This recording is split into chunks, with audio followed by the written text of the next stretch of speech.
buenas noches, sean todos muy bienvenidos a la Facultad de Ciencias de la Ingeniería de la Universidad Paraguayo-Alemana. Yo soy Marcelo Cartier y junto con mi colega, la profesora Verónica Rojas, vamos a ser los moderadores del webinar de esta noche.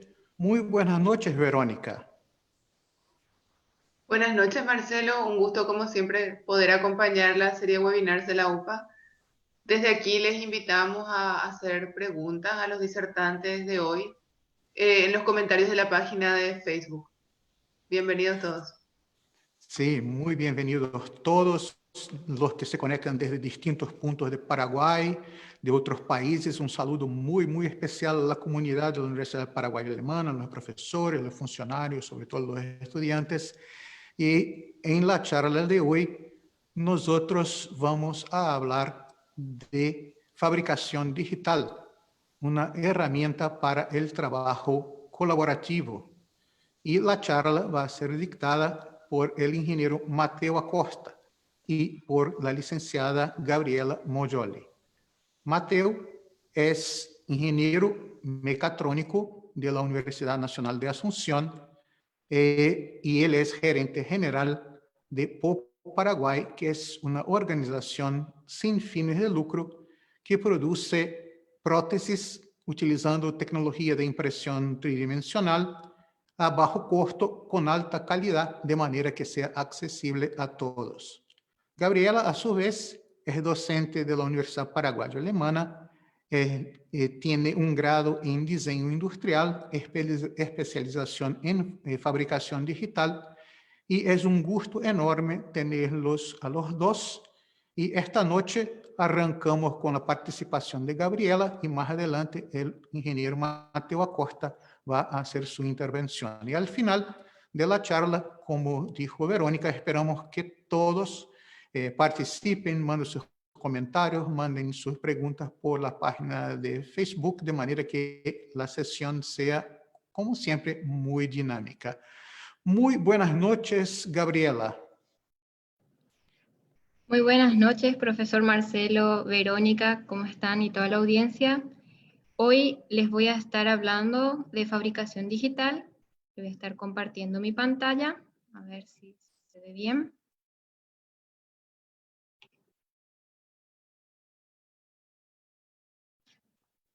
Ahí está.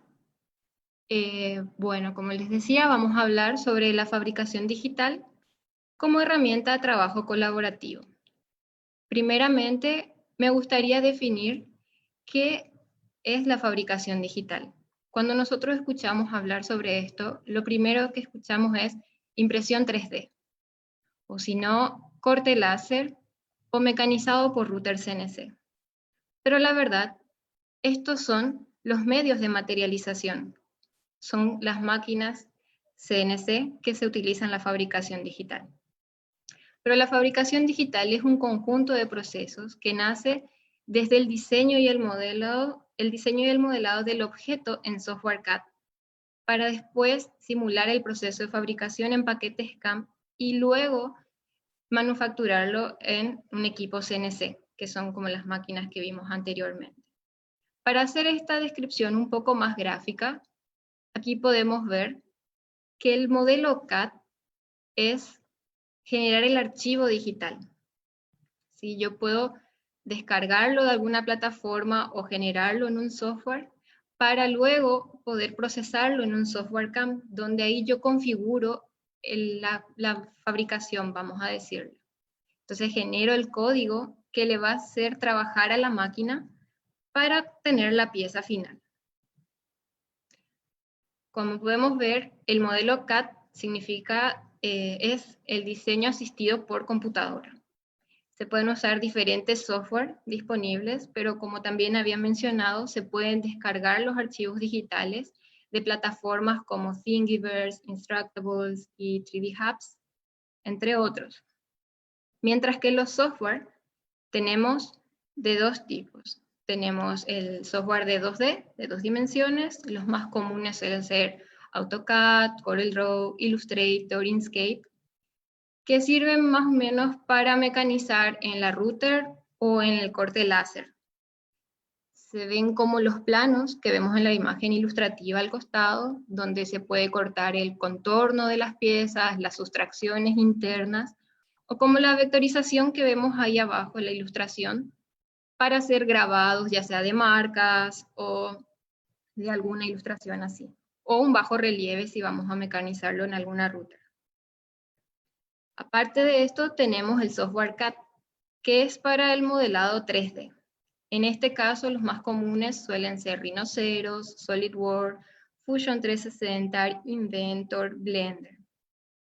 Y como las imágenes ilustrativas ya no es un plano, sino que es un volumen. Entonces, siempre que tengamos un plano o un volumen para fabricar a través de las tecnologías de fabricación digital, tenemos que tener en cuenta espesores, distancias mínimas en general, o para después poder estipular cómo va a ir dentro de la cama de impresión o cómo va a estar distribuida las piezas en una placa para que se pueda mecanizar correctamente. Todo eso, o sea, para pasar del software CAD al software CAM, sí o sí, si es Digit 3D, o sea, si tiene volumen, esto se exporta en STL, que es el formato universal de archivos 3D. O sea, si yo voy a descargar de una plataforma, el formato del archivo que descargo es un STL, o si voy a diseñar para pasar del software CAD al software CAM, voy a exportar en STL. ¿Sí? Entonces, pasamos a lo que es el software CAM, que es manufactura asistida por computadora. En este software, yo coloco mi archivo 3D y empiezo a realizar los parámetros de fabricación. Entonces coloco, si voy a imprimir, digo, las alturas de capas va a ser tanto, el relleno va a ser tanto, las temperaturas del extrusor, de la cama, la ubicación en general. Si voy a hacer en una router, es bueno, voy a tener el diámetro de la fresa, va a ser tanto, va a ir capa por capa, la velocidad de avance de mi motor o las revoluciones con las que va a girar, va a ser, dependiendo de cada material, no es lo mismo fresar madera, plástico, aluminio en general. Los software, así como las máquinas, pueden ser de código abierto o código cerrado. En el FabLab UPA tenemos ambas. Tenemos, por ejemplo, una impresora MakerBot, que es de código cerrado y que tiene su software exclusivo para imprimir. Así también tenemos las impresoras PrinterBot, que es de código abierto. O sea, yo puedo utilizar cualquier otro software como Repetierhost, Cura o demás para hacer todo el tema de definir los parámetros de fabricación. Pero así también hay software CAD/CAM que ya vienen incluidos en uno, como Fusion 360. Yo puedo diseñarlo ahí y mismo en el mismo software ya genero el código para exportar directo a la máquina. Entonces, aquí podemos ver una previsualización de cómo se ve para el software CAM, cuando se termina de hacer los parámetros, cuánto material va a utilizar, cuánto tiempo va a tomar fabricar cada pieza, o el recorrido que va a hacer el cabezal, ya sea una extrusora o una fresa en general. Y por eso es que nosotros necesitamos siempre un archivo digital para poder presupuestar el producto. Por ejemplo, me mandan una foto y me dice, ¿cuánto me va a costar imprimir esta pieza? Con una foto es muy difícil porque por lo general en cada lugar se estipulan los precios en base a horas máquinas y cantidad de material utilizado. Y esto se puede previsualizar o sacar a través de los archivos digitales del STL. Bueno, como un resumen así rápido para ir reforzando lo que estuvimos viendo, este es el proceso de la fabricación digital de la impresora 3D. Iniciamos con el modelo CAD, esto se exporta en STL o se descarga de una plataforma en formato STL, luego va al software de la impresora, donde se hace el slicer, todos los parámetros, que genera el código G. El código G lo que hace es, les dicta las coordenadas a la máquina, para decirle, bueno, en X tanto, Y tanto, y Z tanto, para ir materializando la pieza. Después, dependiendo del uso que va a tener la pieza fabricada, ya sea una pieza ya final o un prototipo, pasa por un postprocesado. Sacar los soportes, darle un mejor acabado, lijar, pintar, y así obtenemos la pieza física, como se visualiza acá. Bueno, ahora que entendimos todo el proceso de la fabricación digital, les voy a explicar por qué decimos que es una herramienta de trabajo colaborativo. La fabricación digital tiene varias ventajas. Una de las 5 más conocidas son estas que les voy a estar citando, que por ejemplo, primero, una de las más importantes creo yo es la ventaja de poder trabajar con personas alrededor de todo el mundo. Porque gracias al Internet y la globalización, nos manejamos con archivos y eso se puede enviar, así como descargar de plataformas, yo puedo diseñar algo e enviar a otro lado, a otro país, y se va a poder imprimir el mismo archivo. Yo puedo hasta compartir mis parámetros de impresión, pero por lo general eso suele variar de máquinas por máquinas o del tipo de filamento que se utilice y demás. Pero el producto va a tener exactamente la misma medida que los que yo le pude enviar de mi archivo. Dice, se disminuyen residuos. ¿Por qué? La fabricación digital tiene 2 tipos de fabricación. La impresión 3D es una fabricación aditiva, o sea, va añadiendo material capa por capa, entonces va colocando lo justo y lo necesario en base a lo que yo programé. Si quiero que sea más resistente, va a dar más material. Si quiero que se imprima más rápido y solamente quiero analizar el volumen, entonces le puedo hacer con un relleno más aireado y voy a gastar menos material.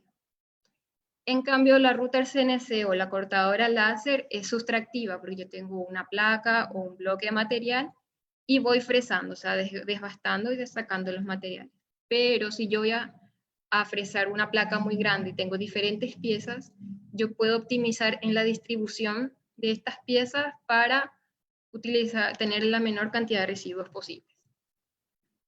Luego, otra de sus ventajas es que se acortan los tiempos de producción. ¿A qué nos referimos con esto? Anteriormente, si se iba a sacar un producto nuevo al mercado, nosotros teníamos que diseñar, o sea, los diseñadores generábamos todo el diseño y demás, y se tercerizaba la fabricación de una pieza X para generar el molde o lo que se esperaba eso, y después se veía, se hacían algunas que otras pruebas, y veíamos que de repente esto se tiene que hacer algún ajuste y volver a hacer todo el proceso, y eso extendía el tiempo de producción. Mientras que ahora, con el tema de la fabricación digital, se puede hacer una sola pieza en un menor tiempo, directamente en tu oficina o en algún makerspace o Fab Lab cercano. Entonces, después, la otra ventaja es el costo de fabricación. El costo de fabricación dice que es menor, pero es relativo, depende. Si yo voy a hacer una serie de 100, 50 de un producto así, sí es menor.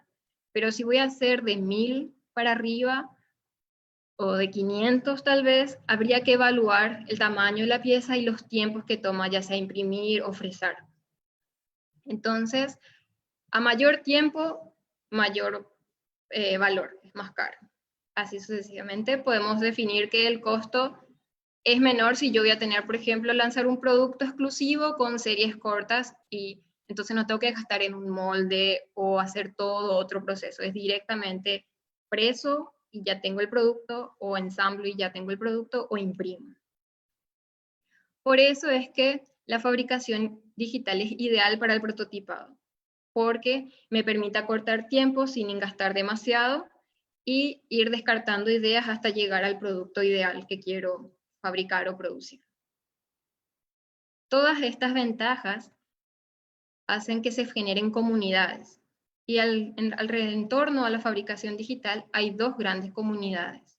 Están los Fab Labs y los Makerspace. ¿En qué se parecen estos dos?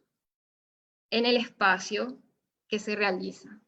A mi izquierda tengo la fotografía de un makerspace, que si bien tienen algunas que otras herramientas, un espacio de trabajo, socialización y otras con las computadoras directas, y a la derecha tenemos las fotos del Fab Lab de la Universidad Paraguayo Alemana. que también tiene una sala para donde se dan las clases y también los talleres de robótica. Después tenemos las impresoras 3D, la cortadora láser, la cortadora de vinilo, el escáner, la router y algunas que otras herramientas de carpintería en general. Por ejemplo, los estudiantes de la UPA en Ingeniería Industrial desarrollan 4 módulos dentro del Fab Lab. El primero es de logística y producción, donde ellos simulan una producción justo a tiempo con los kits de Lego. O sea, tipo el grupo general forman diferentes grupos más pequeños para que ellos armen su estación, su vehículo y se comuniquen, o su materia prima, fábrica y así. Entonces se comunican entre sí y simulan esa producción. Y luego tienen 3 módulos consecutivos, que es gestión de la innovación 1, 2 y prototipado rápido. Ahí, ¿qué hacen? Se les presenta una problemática o ellos detectan una problemática que van a solucionar con un producto. Entonces tienen aproximadamente 15 semanas, todos los días de 8 a 12, de corrida, para desarrollar la idea y fabricarla y testearla. Entonces, es un espacio, ambos son un espacio para aprender haciendo, o aplicando los conocimientos en el lugar. Pero ¿en qué se diferencian? Los Fab Labs están conectados por medio de la Fab Foundation. ¿Y de dónde nace la Fab Foundation? En el MIT, en el departamento de bits y átomos, hay un curso que se llama How to Make Almost Anything. Estaba dirigido por Neil Gershenfeld. ¿Qué pasa? Este curso te decía, con estas máquinas podés generar otras máquinas que te permiten solucionar cualquier cosa. O sea, vos podés diseñar lo que se te ocurra con estas máquinas, porque si estas máquinas no te dan, te van a dar las piezas para diseñar la máquina que sí te sirva. Entonces, como había mucha demanda y era exclusivo para alumnos del MIT, nació la idea de generar una fundación para que este taller, este curso, llegue a la sociedad. Así fue que se formó la Fab Foundation y ellos asesoran en la creación de nuevos Fab Labs. O sea, yo quiero generar un Fab Lab en mi universidad o en mi empresa, en el departamento de investigación o como un emprendimiento. Y ellos te asesoran qué tipo de máquinas, de dónde comprar, cuál vas a utilizar. Después también dan entrenamientos a fabs. Tienen 3 grandes cursos. Uno es el Fab Academy, otro es el Bio Academy y el otro es Fab Textiles. Yo soy graduada del Fab Academy en el 2016. Hice en el Fab Lab TechSoup en Lima, Perú. ¿Y en qué consiste? Prácticamente tenés que tener un laboratorio certificado para dictar el curso y que estén allá graduados del mismo curso que puedan asesorar en el lugar. ¿Por qué? Porque las clases se manejan de la siguiente manera. Tipo, semanalmente se conecta Neil y te dice, bueno, hoy vamos a ver, o sea, tipo, el curso se va a corregir a través de una página web. Estas son algunas herramientas para hacer la página web y te recomiendo que vayas explorando. Para la próxima clase, o sea, la siguiente semana, tenés que tener tu página web y yo voy a hacer un random para elegir cualquier estudiante alrededor de todo el mundo y vemos cómo hiciste tu página web, cómo está documentada, qué problema tuviste y cómo resolviste. Y así semanalmente venían otras tareas como diseño 3D, electrónica, programación, mecanizado CNC y demás. Entonces, tenías un desafío, tenías que desarrollar la solución a eso y documentar e ir avanzando tu proceso. Mientras que el Bio Academy es biotecnología enfocada a la fabricación digital. Y el Fab Textiles ya es tipo explorar con nuevos materiales para la moda o para aplicar textiles y electrónica como los wearables y demás. Después, otra de las cosas que genera la Fab Foundation es el desarrollo regional de redes de trabajo y fundaciones. La Fab Foundation es global. Después está FabLat, por ejemplo, que es de Latinoamérica. Y en Paraguay también tenemos la asociación FabLab Paraguay. De hecho, el año pasado, con el FabLab UPA y la asociación FabLab Paraguay, hicimos un taller de impresión 3D para planificación de cirugías. Entonces, nos juntamos y empezamos vimos un taller donde veíamos cómo desde una tomografía computarizada podríamos obtener un archivo STL para poder imprimir y así tener, tipo, necesito operarme, o sea, había una operación maxilofacial, entonces yo tengo la tomografía y puedo imprimir ese hueso, ir planificando, viendo qué se necesita, qué no, para después poder operar tranquilamente. Y después está en el desarrollo de proyectos internacionales. La FAB Foundation anualmente organiza un simposio que dura aproximadamente una semana, con talleres, charlas, todo alrededor de fabricación digital. Y también ahí es la graduación del FAB Academy de ese año, porque son cursos anuales. Mientras que los makerspace son mucho más orgánicos, no tienen una estructura. No necesariamente tiene que tener un conglomerado de máquinas con ciertas capacidades para hacer un makerspace. Puede ser un makerspace exclusivo de electrónica o de madera y metal o metal solo, hasta cocina, costura. Tampoco es que dan tipo cursos o certificaciones, tipo si yo quiero ser maker, me pongo a investigar, leo diferentes tipos de foros, comunico, comparto también lo que yo hago, recibo feedback y así sucesivamente.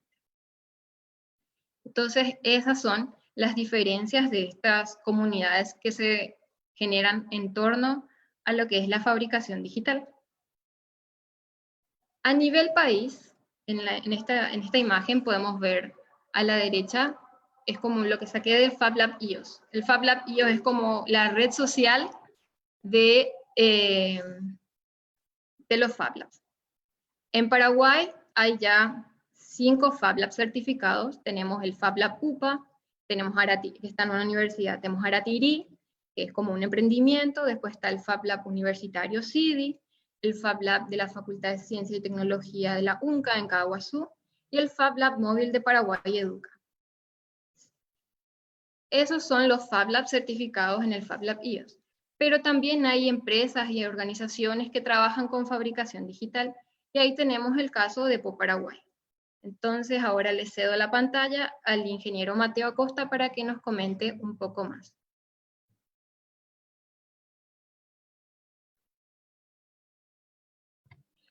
Buenísimo, Gaby. Voy a compartir ahora la pantalla. Un minutito que continúo desde donde vos estabas. Ahí. ¿Sale igual? Me hace al pelo si sale todo bien. Sí. Sí, perfecto, se ve. Perfecto, perfecto. Bueno, entonces, asimismo, yo soy Mateo Costa, represento a POParaguay, que es una ONG, como adelantaron, que utiliza esta tecnología, es una tecnología extremadamente útil, y bueno, usa para crear soluciones y aplicaciones concretas, ¿verdad? A ver si podemos pasar a la presentación, perdón, acá.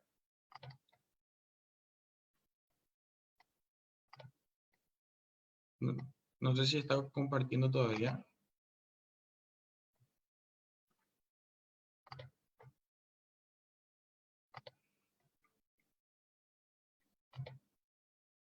Bueno, básicamente POParaguay se dedica a lo que es la impresión 3D de prótesis. Y bueno, obviamente en marzo, como todos saben, llega a Paraguay lo que es el coronavirus y prácticamente detiene todo un país, todo el mundo, ¿verdad? El mundo ya empezó por Asia, ¿verdad? Y fue a Europa y luego fue afectando a Latinoamérica ya más o menos alrededor de marzo. Y sucede una detenida general de todas las actividades. Y bueno, Paraguay así también es afectado, pero de una manera diferente por las virtudes que tiene la tecnología de fabricación digital, porque permite básicamente diversificar o adaptarse rápidamente a este tipo de causas o de problemas, ¿verdad? Esto se ve digamos, el entorno general. Esto es extraído de ayer. Entonces, los números son impresionantes y el mundo todavía sigue en crisis, pero gracias a la tecnología que se pudo adaptar y se pudo reinventar, digámosle, Paraguay no tuvo que parar, porque como dijo Gaby, el tema de usar la tecnología para poder diseñar en una parte del mundo, imprimir en otra parte del mundo, para nosotros fue excelente, porque nosotros en la práctica, luego en la organización, por ejemplo, ya tenemos diseñadores 3D que no están en Paraguay, que no están haciendo oficina con nosotros, y ya trabajamos de esa manera. Entonces llega la crisis del coronavirus y nosotros básicamente llevamos las máquinas a nuestras casas. El diseñador, que es una diseñadora que está en Perú, por ejemplo, seguía diseñando, nosotros seguíamos produciendo y no hubo ningún problema, ¿verdad? Pero sí, no se podía recibir a las personas, entonces tuvo que detenerse ese contacto con las personas. Sin embargo, la producción fue totalmente adaptable y superamos esa etapa. Y bueno, surgen después de eso, ¿verdad? Como una consecuencia de usar la impresión 3D, surge un movimiento a nivel internacional de gente que no solamente estaba haciendo lo que nosotros hacíamos en Paraguay, sino que estaba haciendo protectores faciales o las viseras 3D que le llaman.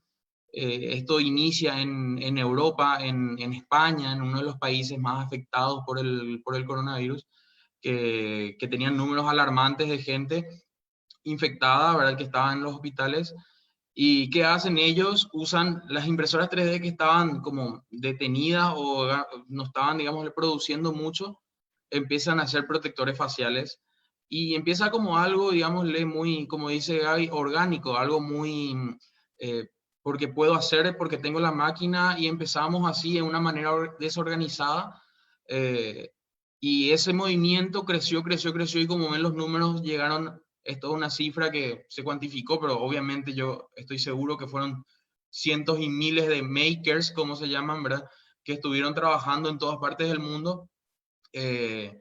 Y bueno, no solamente en Europa, sino que también fue algo que a Paraguay también afectó, que también pudo impactar el hecho de hacer localmente lo mismo, ¿verdad? ¿Por qué no, viendo que los diseños estaban disponibles, viendo que la tecnología localmente existía, ¿verdad?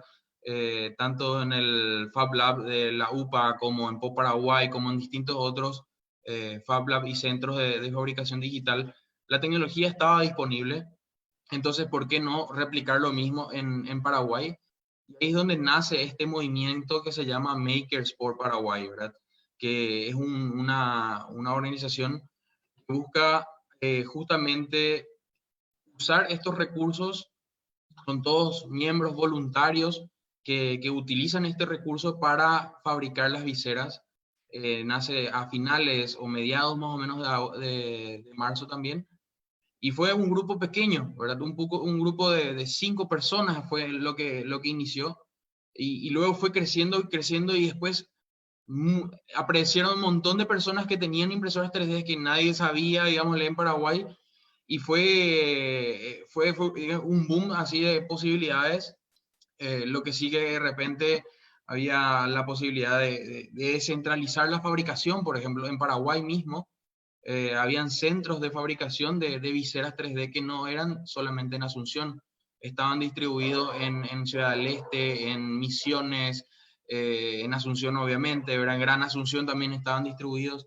Entonces, con esta red de fabricantes se pudo distribuir la fabricación de estos protectores faciales y así, digamos, lo que faltaba era como organizar un poco el proceso de producción, porque todos estaban produciendo y todos estaban, digámosle, haciendo, pero no de una manera organizada. Y bueno, ahí lo que ingreso yo como un coordinador más o menos, aprovechando mi experiencia en Paraguay, también coordinando el esfuerzo ahí, y creamos estas fases de producción, ¿verdad? Donde nos centramos inicialmente en lo que respecta a la semana, producir, por ejemplo, de lunes a jueves o de lunes a viernes más o menos, y luego hacer un proceso de acopio, de juntar todos estos protectores, después hacer una desinfección de esos equipos y posteriormente a eso pasar a lo que es el embalaje y la entrega, ¿verdad?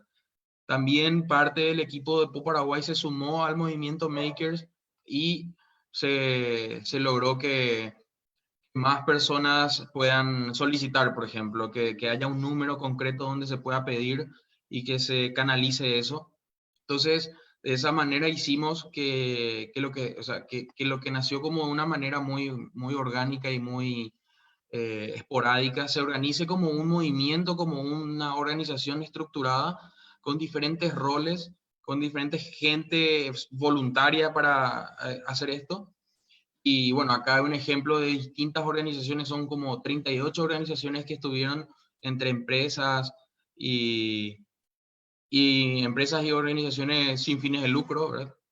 Y bueno, el impacto que logramos, esto fue un cierre a ver, finales de mayo, inicios de junio, y bueno, se puede ver que se logró producir 5.000 mascarillas, lo que se pudo traducir en un impacto económico que se pudo ahorrar, digámosle, el hecho de que si cuantificamos que cada mascarilla tiene un valor económico, estaba por los 170 millones de guaraníes. Entonces, se puede ver el impacto que tuvo este movimiento social de varias organizaciones y que lograron utilizar esta tecnología de fabricación digital, que es la impresión 3D, para crear soluciones para la gente, ¿verdad? Otra cosa que surgió también fue que esta misma organización de Makers por Paraguay se suma a una organización internacional de Makers internacionales.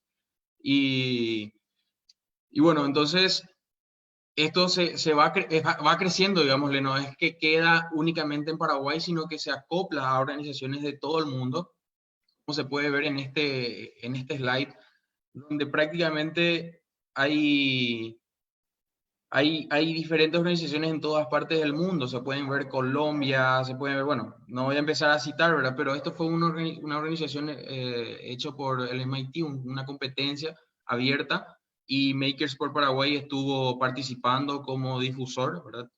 Entonces, definitivamente se puede ver que hay un montón de empresas internacionales y locales o organizaciones que están utilizando esta tecnología para generar un impacto, ¿verdad? Entonces, por eso es lo que nosotros creemos. Yo creo fielmente que la fabricación digital permite crear soluciones para la humanidad, permite crear cosas que realmente cambien vidas y no solamente productos, sino que cosas que realmente afecten a una persona y que pueda, digamos, mejorarle su calidad de vida, ¿verdad? Entonces, esa es mi visión de lo que es la fabricación digital. Y bueno, eso es lo que tenía preparado en lo que respecta a Makers por Paraguay y por Paraguay también, ¿verdad? Ahora, no sé, creo que se abre el espacio de preguntas y encantado de participar en esta experiencia. Para mí es, digámosle, importantísimo poder contar un poco de lo que sucedió en Paraguay, ¿verdad? Este espacio para mí es muy importante porque Makers por Paraguay nació y bueno, creció enormemente y tuvo un impacto gigante.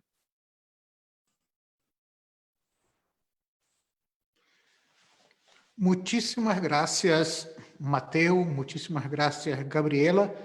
Les felicito y al felicitarlos extiendo mis felicitaciones a toda la comunidad de Makers de Paraguay por el aporte que dieron en este momento difícil de la sociedad paraguaya y no solo de la paraguaya, de todo el mundo. Por la pandemia, es un trabajo admirable, realmente emocionante lo que ustedes hicieron y están haciendo.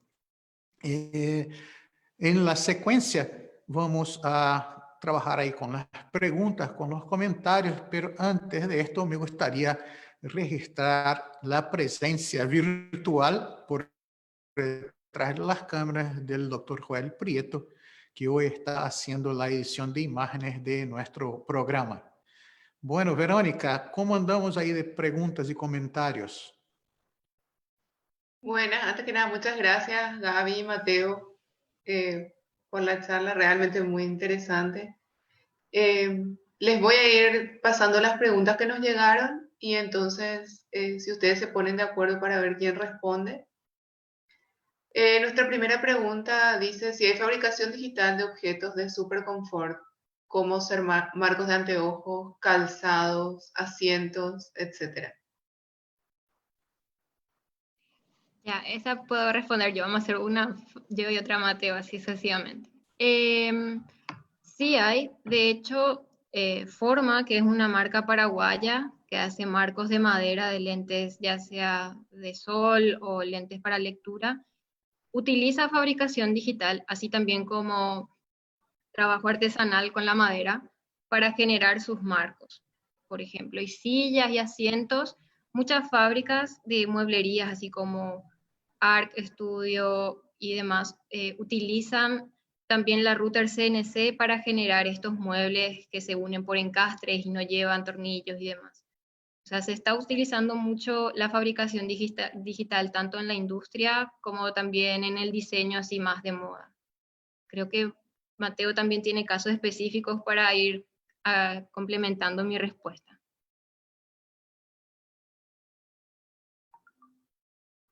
¿Quieres agregar algo, Mateo?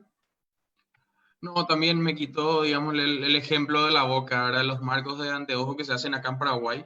Y yo creo que este tipo de productos que mencionan en la pregunta, que son los anteojos, los calzados, las cosas, digamos, a medida, esas son las cosas que generan muchísimo valor para el cliente, ¿verdad? O sea, una empresa que puede utilizar esta tecnología para crear un producto hecho a medida de su cliente, genera un valor agregado enorme para él y hace que, bueno, esta persona esté en condiciones o acepte mejor el desembolso de un monto mayor que un producto hecho de manera masiva y de forma, digámosle, estandarizada, ¿verdad?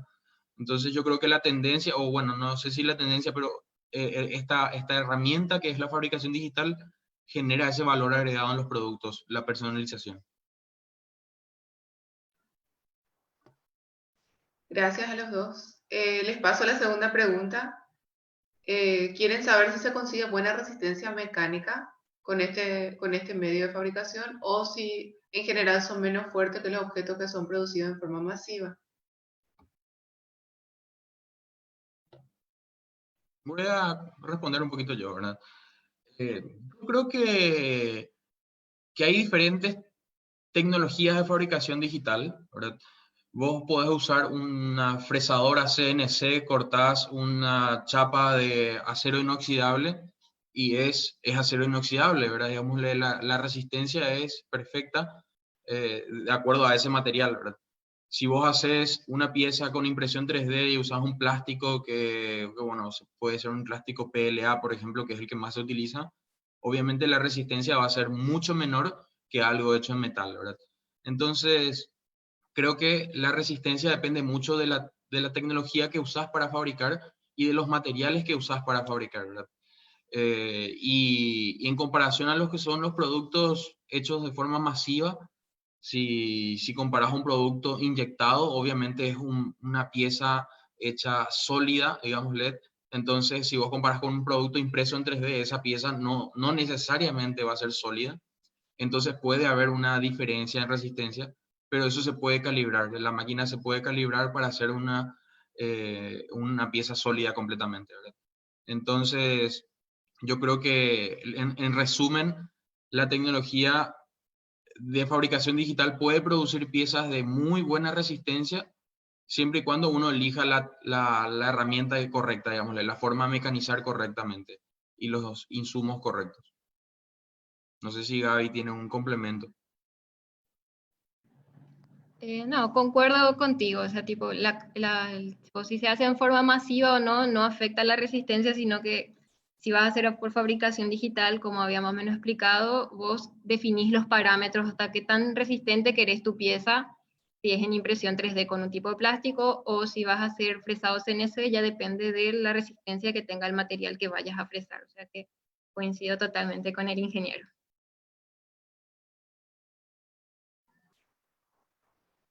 Muchas gracias. Les paso a la siguiente pregunta. ¿Cómo fue financiado el proyecto que nos estaban contando, que nos estaba contando Mateo? Si continúa aún y si hay alguna manera en que podamos colaborar. Buenísimo, buenísima pregunta luego. Digámosle, bueno, primero que nada, como digo, fue una asociación de muchas empresas y organizaciones que estaban en un estado de parálisis total y se juntan a una causa general, ¿verdad?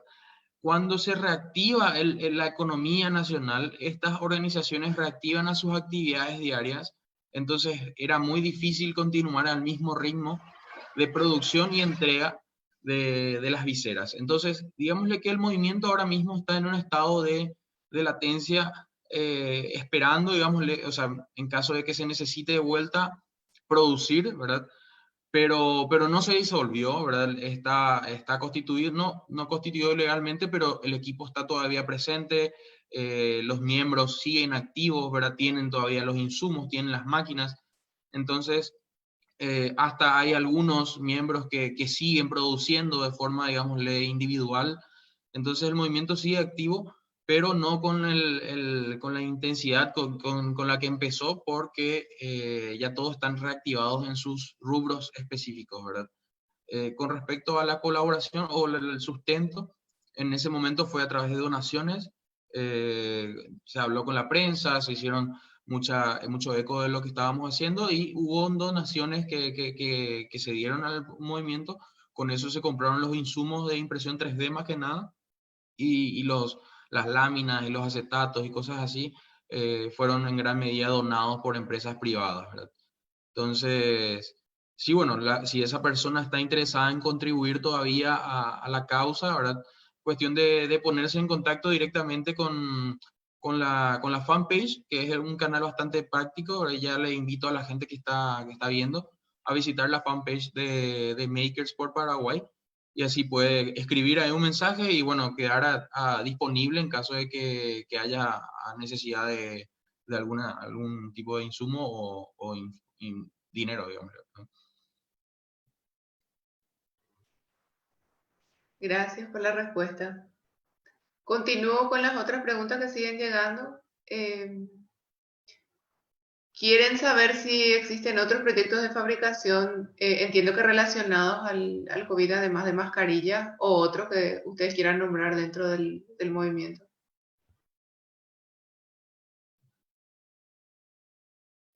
Bueno, sí, sí, definitivamente. Yo creo que Gaby, si puedes responder eso.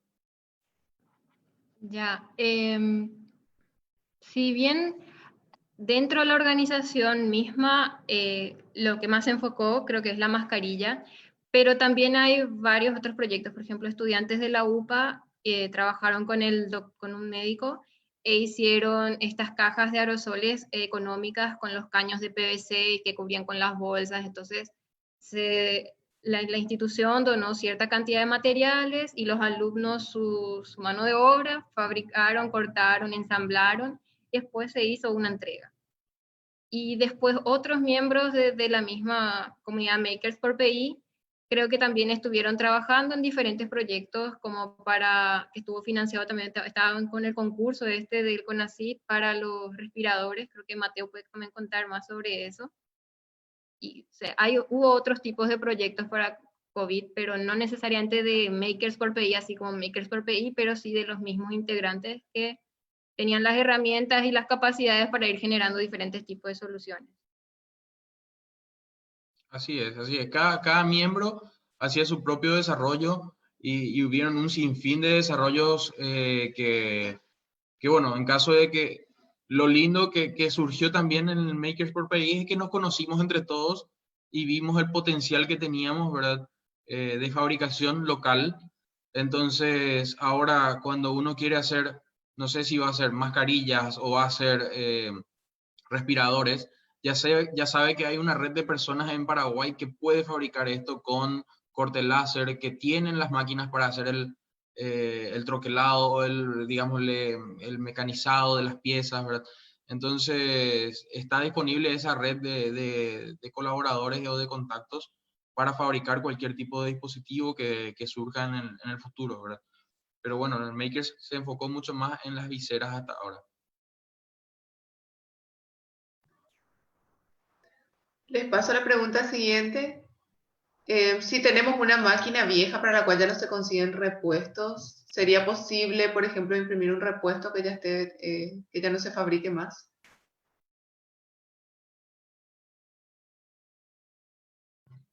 Sí, sí, claro que sí. A ver, lo tengo acá, pero justo tenía en el escritorio una pieza que me habían pedido de un pequeño engranaje en 3D de una impresora Epson bueno, ese engranaje no se consigue, o sea, tipo ni la empresa, o sea, fabrica, pero no vende de forma así individual.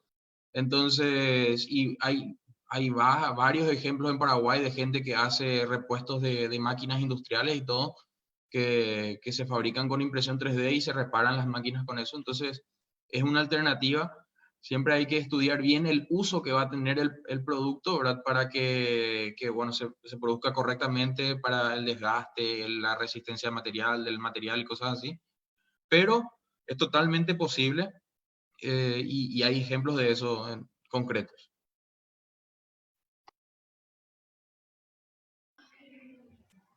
Gaby, no sé si querés agregar algo. No, creo que está bien completa, no hay mucho que añadir a la respuesta de Mateo. Tenemos algunas preguntas más.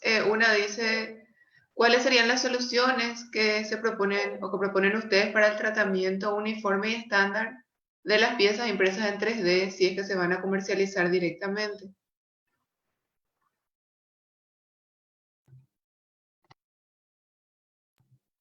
Gaby, ¿querés acotar o continúo nomás? Te cedo con tu experiencia en PO para la Bueno, entrega bueno, de bueno, productos sí. impresos.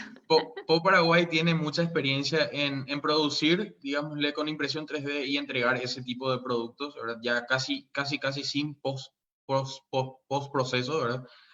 No es que se le hace una pintura, no es que se hace, digámosle, un proceso de endurecimiento o algo así, ¿verdad? En algunos casos, por ejemplo, manos y brazos, como sale de la máquina, prácticamente se entrega al usuario, ¿verdad? No hay un postproceso previo. En caso de piernas, sí hay un postproceso, pero no por la estética, sino que por la funcionalidad, porque hacemos las piezas que tienen que soportar el peso de la persona. Entonces, básicamente, depende mucho del uso. Si uno quiere hacer un uso muy, no sé, que quiere un acabado sumamente liso y brillante, va a necesitar un postproceso con la impresión 3D. Pero si uno puede utilizar el acabado de la impresora 3D, el producto es totalmente funcional para el uso, ¿verdad? Por lo general al menos que sea un uso muy detallado o cosas así, pero por lo general como sale de la máquina ya se puede utilizar directamente el producto, ¿verdad? Y sale ya seco, duro, no es que como el plástico se derrite, no es que toma unas horas en secarse, no, sale inmediatamente seco y duro ya la pieza, ¿verdad? Y, y eso es ya aplicable en el producto. Aparte tiene su encanto el acabado de la impresión 3D, o sea, si vas a imprimir en 3D y vas a cubrir, ¿cuál es la gracia que le das? O sea, tipo, solamente es tipo sacar el soporte o lijar un poco en esa parte, en ese aspecto, pero la estética en sí, si no hay un ajuste, una función, no le encuentro tanto sentido también un post procesado así final. Bueno, seguimos, les paso algunas más. Eh, Preguntan si hay alguna iniciativa, movimiento, etcétera, para poder introducir a los más chicos, a los más jovencitos en las técnicas de fabricación digital. ¿Qué es lo que ustedes conocen, recomiendan, etcétera? Ya, desde la asociación FabLab, por ejemplo, hay varios FabLabs están dentro de la academia. Entonces, por ejemplo, en la UPA forma parte de la malla curricular, la preparar a jóvenes en el uso de las técnicas. Pero, por ejemplo, el FabLab Paraguay Educa, que tiene el FabLab móvil, están en KQP y entonces tienen sus talleres para los chicos y tuvieron un proyecto que recorrió algunos colegios del país anteriormente y daban estos talleres donde enseñaban lo que es fabricación digital. Y también sé que hay varios emprendimientos que trabajan con fabricación digital y a veces dan este tipo de capacitaciones. O sea que hay dentro de las páginas de las comunidades de Fab Labs o makers a nivel país que compartí, por lo general todos tienen en algún momento un tipo de taller o demás que dan a los chicos.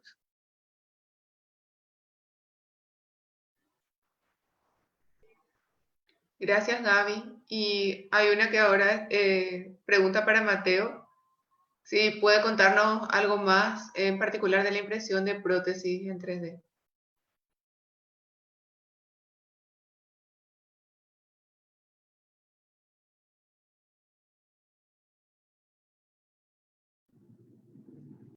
Acá. Hola, bueno, voy a ver si puedo compartir mi pantalla para que puedan ver un poco de contenido sobre las prótesis. Hace rato traté de compartir y no me había dado, por eso no lo logré. Así que vamos a ver de vuelta ahora. No sé si se llega a ver ahí.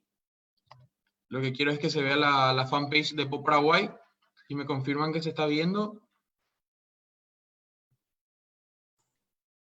Sí, se ve, se ve. Sí, perfecto. Bueno, entonces, bueno, como ven, Pop Paraguay se dedica a hacer principalmente prótesis de miembro superior, como ven acá en la primera pestañita, en el primer globito, pero desde hace 2 años empezó en prótesis de miembro inferior también.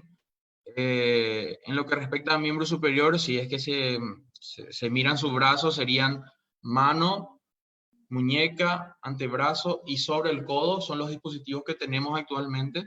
Y en lo que respecta a miembro inferior, estamos haciendo lo que son por debajo de la rodilla, que es como una amputación a nivel del empeine aproximadamente, y una amputación del pie, pero a nivel de cuando pierden todos los dedos, más o menos, se llaman chopper.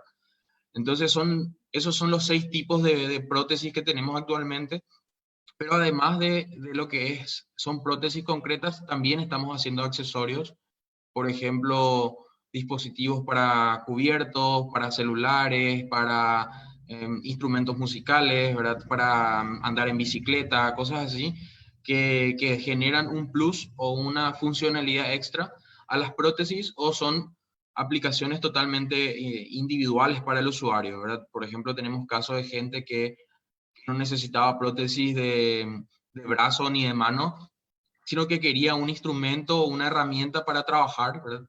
Entonces le hicimos un dispositivo para sostener un secador de pelo, porque la persona era peluquera y quería hacer brushing, ¿verdad? Entonces era hacer un dispositivo que pueda sostener el secador de pelo y la persona ya estaba, digamos, ya completo con ese producto. Y así se hacen diferentes dispositivos.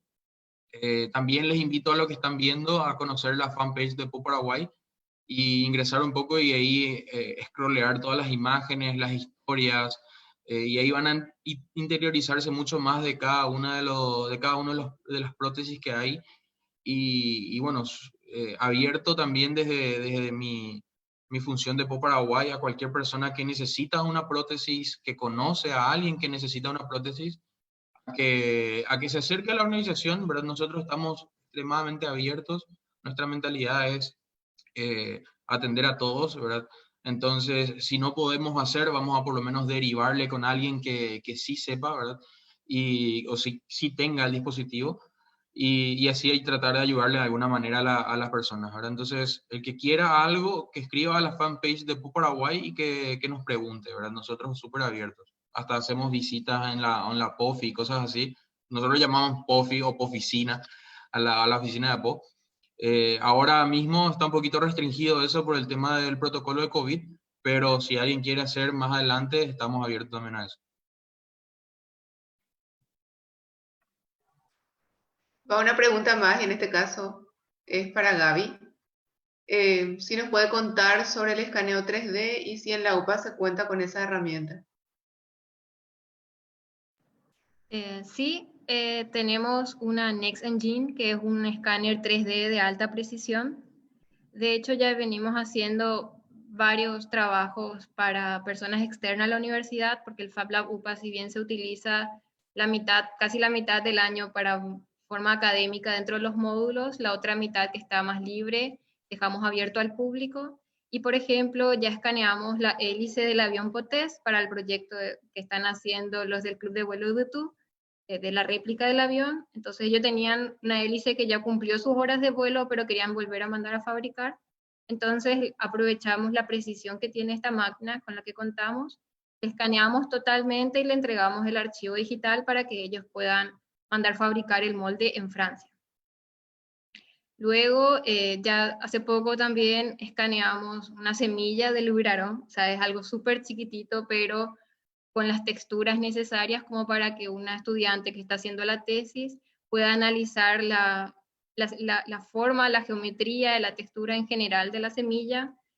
O escaneamos también la parte de los dientes, o sea, las mandíbulas, es decir, de yeso y demás, los moldes que sacan, aprovechando la precisión que tiene esta máquina.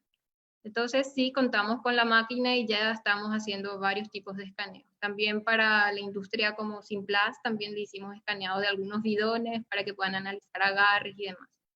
Por lo general se utiliza más para ingeniería inversa. Tenés el producto físico, la escaneamos y le entregamos en un archivo digital, ya sea OBJ o STL, para que después ellos puedan hacer los análisis y demás.